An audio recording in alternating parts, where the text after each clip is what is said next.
Welcome to NFL, where the NFL starts and ends. This divisional round was ultimately confusing if you were any fans of three teams. If you were a fan of the Bills, the Cowboys, or the 49ers, you were like, this game, it's hard to watch. It's hard to watch the stupidity of these teams right now. The Bills, who I thought, oh, they're going to win this. I actually picked them to beat the Bengals. Because I was like, the weather's going to be Buffalo Bill territory. Everything's going to be in their benefit. They're going to win this. Not easily, but they're going to win. They scored 10 points. In the next game, the Cowboys and 49ers scored 19 points. The Cowboys scored 12 points. Both defenses showed out, but it was just something you never predicted that could happen. Now, we had said it was going to be low scoring. I didn't know it was going to be like that. So let's dive in. Let's first begin with the Bengals and Bills. The Bills never got on track. They couldn't run the ball, but they couldn't make easy completions either. They struggled throughout the whole game. And you could just see how quick the Bills can light up on defense. The first two drives the Bengals had 9 plays, touchdown, 10-play touchdown, 72 yards, 80 yards. Just boom, boom, boom. Down the field we go. The Bills could not do that. They showed a graphic after the Bengals scored, or about to score their second touchdown, of how the Bengals have, at that point, had almost 10 to 13 first downs, and the Bills had 6 yards. That was a ridiculous stat line, because that's not what you predict out of the Bills. It's just not. And the Bengals, a team that 3 starting linemen were out, the Bills couldn't get pressure. They brought in Von Miller for that reason. They were one of the highest in pressure rates in sacks when Von Miller was there before him getting injured at Thanksgiving. Then on Thanksgiving and after, they were bottom 3 of the league. They could not get pressure. And that's a problem. What do the Bills do now? Because Von Miller said this just after he got hurt, that he was planning that this was going to be his last year and that he would retire. That's what he said. He said that on the Pat McAfee show. You can look it up. He said he thought he was going to retire after this year. There's nothing else for him to prove. You know, he's already won 2 Super Bowls, was a Super Bowl MVP. I believe he was Defensive Player of the Year once. So he's done all these things. For him to go to Buffalo, a team that has never won a Super Bowl, been to them, but has never won one, would have been an amazing thing for him. To be one of the first players to go winning Super Bowl with 3 different teams. If not the first player to do that. He never is now going to get that opportunity, at least this year. But it proves that he does need help. If you can't get pressure, that's a problem. Now, let's go to the Cowboys and 49ers game. This was a defensive-heavy game. That's the best way I can put it. It was a slugfest. Both defenses played really well. The Cowboys defense played well for about 40 minutes. And the Bengals around the same time. The problem in this game was the offenses. No offense could get going. But before I really get into the to the whole scenarios of what's going to take place, I want to begin with this. Actually, hang on, let me first finish it this way. The Cowboys don't. They move the ball. How many throws did Dak Prescott was off target? How many? There were a lot. He did not look comfortable the whole year. And for the Cowboys, and especially Dak Prescott, you have to go and tell him. You're going to have to sit down in the offseason and take it all in and understand you can't turn the ball over like that, like the way you did. But it's not just that he turned the ball over a lot and he led the league in interceptions. He led the league in interceptions, but on half of his throws, he threw it directly to the guy, directly to the defender. He threw one yesterday directly to Lenore. It only resulted in them getting 3. He threw one right to Jimmy Ward. It hit off his chest protector, and it ended up being in the arms of Fred Warner. And only it resulted in 3 again. But how many of those is he going to throw where they're directly right at the guy? That's a problem. That's a main problem. The 49ers didn't do anything well either. The Cowboys defense played really well. They stopped Deebo Samuel. They stopped Brandon Ayuk for the most part. And their defense played really well. They did. But every team said this. 49ers said it, the Cowboys said it. They haven't faced a team like us. They haven't faced a team like us. And they had it. They had it. My whole thing is if I'm the Cowboys or if I'm the 49ers, you can't feel good about this game. You can't. The offense didn't show up. That's how good these defenses play. Now you ask, well, you just said about the Bills a couple minutes ago that their offense didn't show up. Was that because of the Bengals? Yes. Yes, it was. But also, the Bills were struggling on all fronts. They struggled on all fronts. They could not play defense. They were slipping on everything. Where the Bengals, it looked like that wasn't an issue. Where on the Cowboys and 49ers, it was almost like you had to have a great throw every single time because that's how good the defenses play. If I'm the 49ers, you're happy you won, but you're like, man, it took everything we had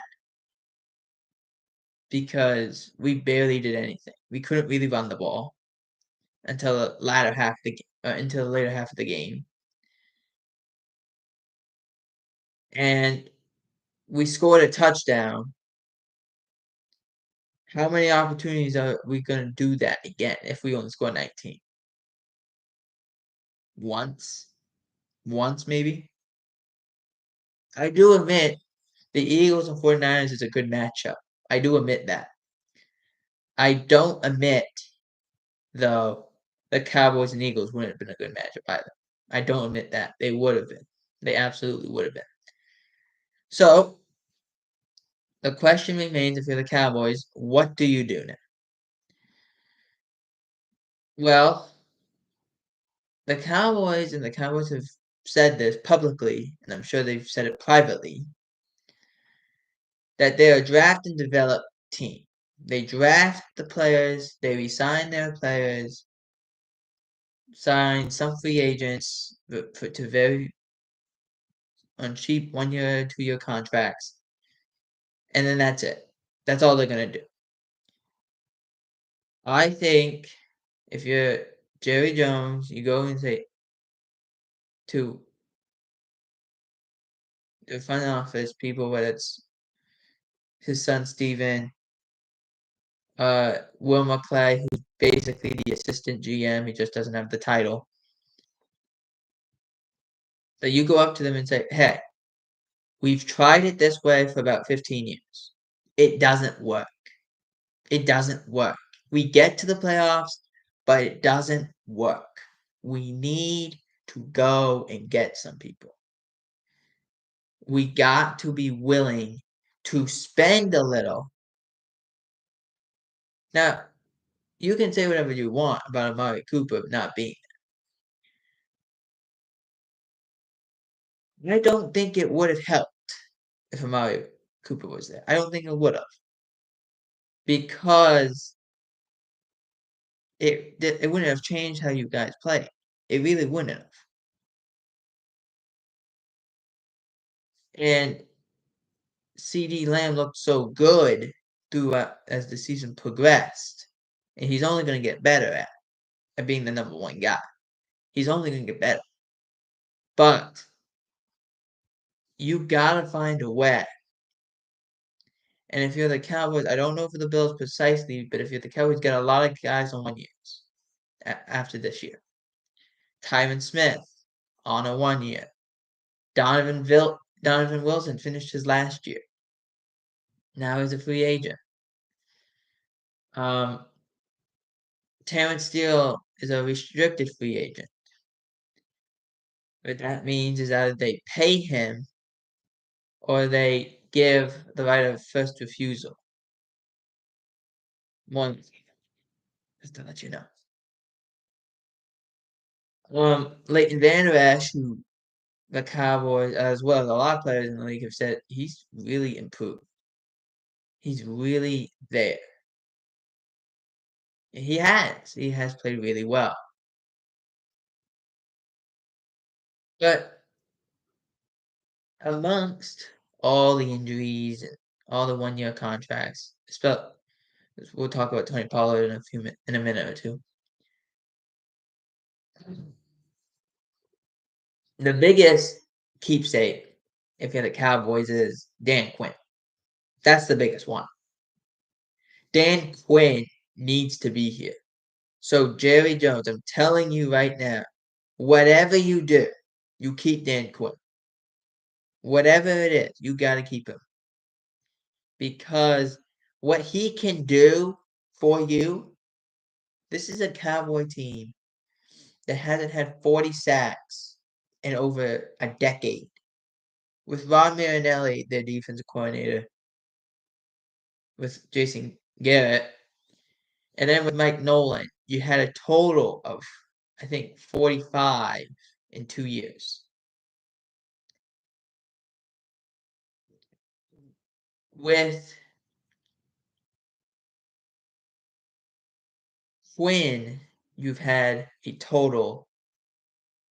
You had 45 last year. You had 50 this year.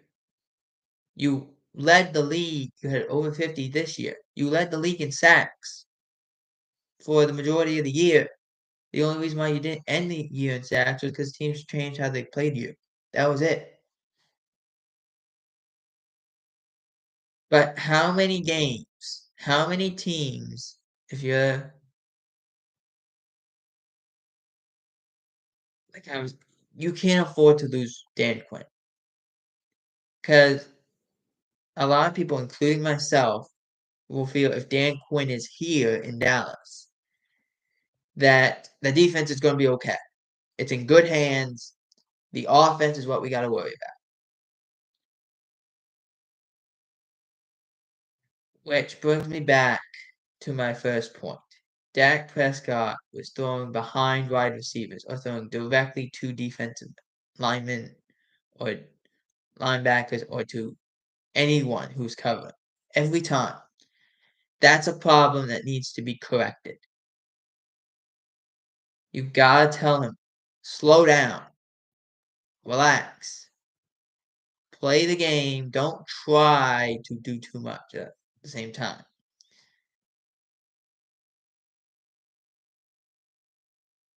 Now, if you're asking about Tony Pollard got injured last night, hurt his ankle in the second quarter, right before halftime, and was carted off the field into the locker room. He had an air cast over his ankle. And everyone said, high ankle sprain. It's a high ankle sprain. And I was like, well, he's in an air cast. It can't just be an ankle sprain.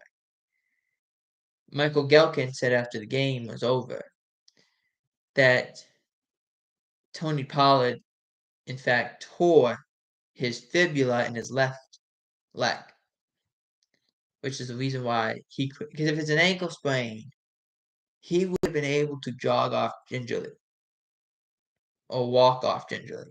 He couldn't even do that. He couldn't put any weight on it. So he couldn't even do that. He was carried off the field, put in an air cast. And then we got a report early this morning that suggested from Ian Rappaport that Tony Pollard had a high ankle sprain and a fibula in his left leg. That injury is anywhere between 3 and 5 months, which is a shame for him because he was a free agent this year. And he was going to have a lot of suitors. He probably still will have a lot of suitors.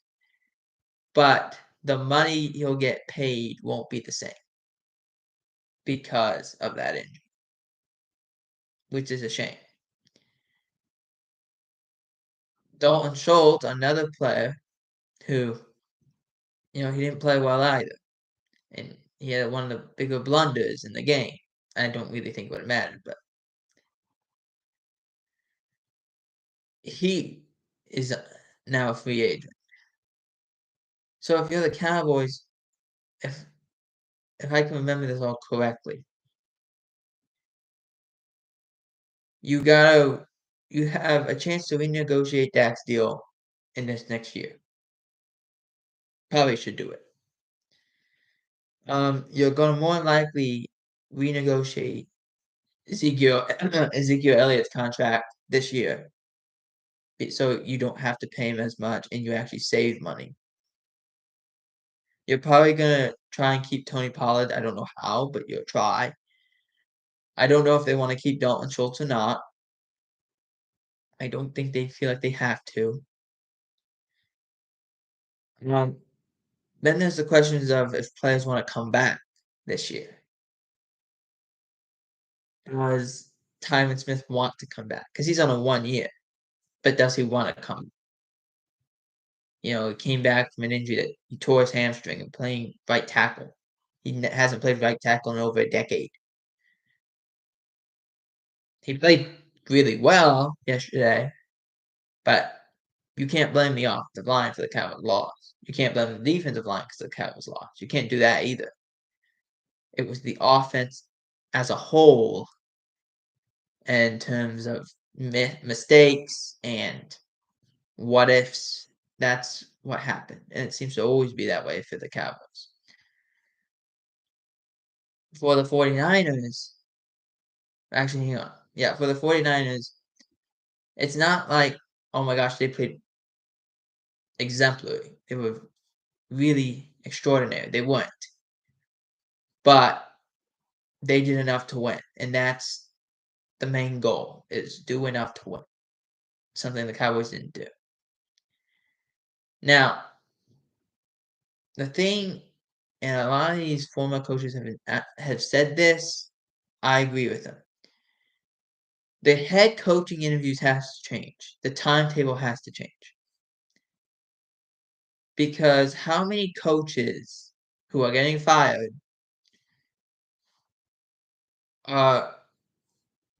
and coach openings, they're now interviewing coaches that are in the playoffs.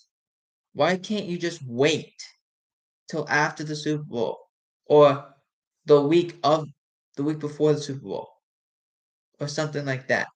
Wait a little bit. Or if you are going to interview somebody who isn't in the playoffs. If you are going to interview somebody. Or interview someone who got out. Don't go and interview somebody that's in and they have to put all their focus into that too. Like that's too much for these people. They're trying to find a way to beat you. And that's the way it's going to be. Now, if I'm the Cowboys or if I'm any team in the matter of that, it's hard to say that. It is.